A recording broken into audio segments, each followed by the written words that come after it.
तो फिर हम क्या होते हैं? हम मृतशैया पर लेटे हुए। यही है जो अवतार हुए, चाहे जिस धर्मों में हुए हो, अगर आप उनका अध्ययन करें, उनके जीवन को पढ़ें, तो सभी ने कैसे जीना है, कैसे समाज में रहना है, क्या हमें कर्म करना है और कर्म करके कहां जाना है, यही प्रमाणित करता है उनके जीवन। तो समाज के अंदर ये बात तो मैंने कही, मैं एक जगह बड़े बड़े संतों के बीच में बैठा था, सभी धर्म के संत थे।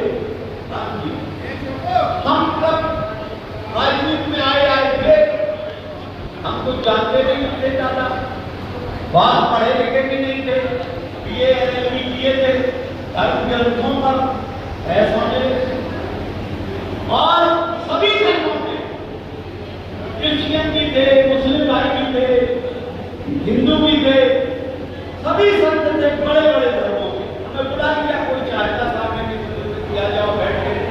हमने उनकी जब बातें सुनी तो हमने कहा हमारा भी नंबर आएगा, क्योंकि जब सबको बोलने को कह रहे तो हमको भी बोलने को कहेंगे। अब हम बड़े आप कहेगा, हम राजनीतिक आदमी, हम तो मट्टी के तेल पर, सरसों के तेल पर, वोटा पे, नेताओं की बुराई पे बात करने वाले हम बहुत देर तक सोचते रहे क्या कहेंगे, हमारा नंबर आने वाला है। हमारे मन में एक विचार आया, और ये विचार आया, हमने कहा कि एक बात बताओ, सभी धर्म ग्रंथों के महारथी यहाँ बैठे, सभी धर्मों, मेरी समझ में एक बात नहीं आई जो मैं आप सबसे पूछना चाहता हूं। मनुष्य या जो भी जन्म मृत्युलोक में हुआ, जन्म योनि से हुआ, जितने भी लोग आए संसार में, चाहे हिंदू आया, मुस्लिम आया, क्रिश्चियन आया, ईसाई आया, ईश्वर आए, जन्म और मृत्यु जब हो गई तो बड़े बड़े शहंशाह, बड़े बड़े धर्मात्मा, बड़े बड़े पुजारी वे उठ के मरघट नहीं गए कि हम वहां चले जाएंगे तो वहां हमें हमारा वो कर देना, दाह संस्कार कर। उनको ले जाने वाले लोग चार ही लगे। ये तय हो गया कि जिसने संसार को बनाया उसने समानता की। संसार बनाने वाले ने जन्म और मृत्यु दोनों में समानता की। लेकिन फिर एक प्रश्न किया किसी ने हमसे, तो फिर ये अलग अलग कैसे हुए? हमने कहा हमारे दो लड़के हैं, एक दिल्ली में रहने लगा, एक वहीं में रहना। इसी तरह उसके लड़के हैं, हिंदू, मुस्लिम, सिख, ईसाई, उसके बालक हैं। उसने कहा एक जगह इकट्ठा कर देंगे तो बहुत भीड़ हो जाएगी।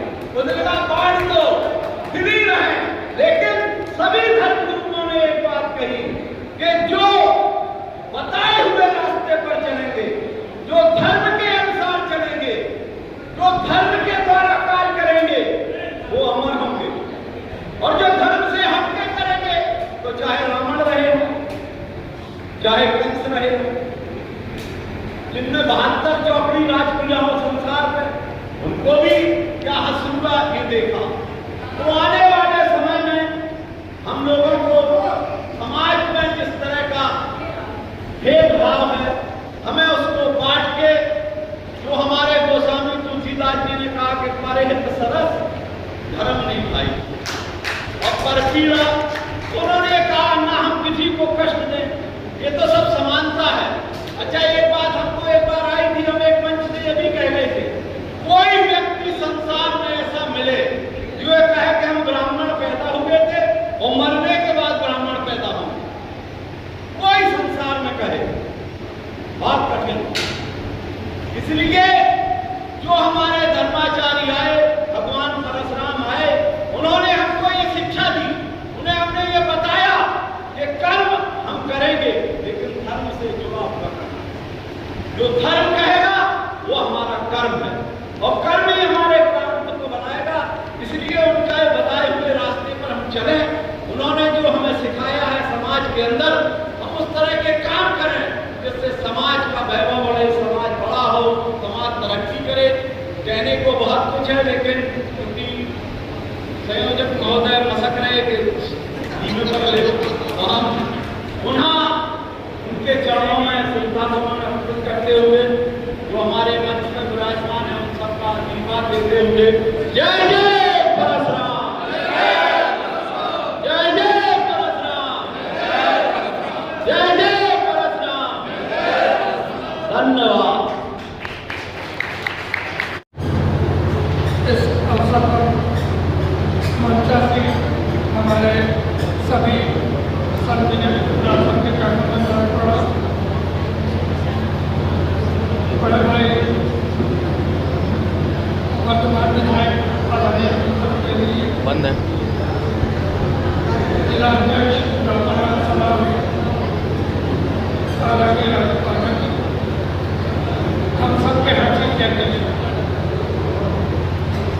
संचालक ज्ञान विषय एवं सभी आदरणीय काफी विस्तार से हम लोगों का मार्गदर्शन किया है आदरणीय विधायक जी, और हम लोग से धर्म के रास्ते पर चलने के संकल्प में लेते हैं। यही हम लोगों को आत्मसात करना है। आज इस की बात है करते हुए धर्म के अनुसार उनके रास्ते में आगे बढ़े। आप सबको शुभकामनाएं। प्रणाम। जय श्री राम। हमारे बीच में कि हम लोग धर्म के अनुसार अपने कर्म को करेंगे और सनातन धर्म की रक्षा के लिए हम लोग अपने प्राणों को अगर निछावर करना हुआ तो हम लोग अपने प्राणों को निछावर कर देंगे। जय जय परशुराम। मैं इसी क्रम में चूंकि समय बहुत हो चुका है और कार्यक्रम प्रारंभ कराना हमारे बीच में पूर्व विधायक डॉक्टर अरुण जी मल्होत्रा उपस्थित है। मैं चाहूंगा कि चंद शब्दों में अपने आज के इस अवसर पर शुभाशीष दें डॉक्टर अरुण जी मल्होत्रा।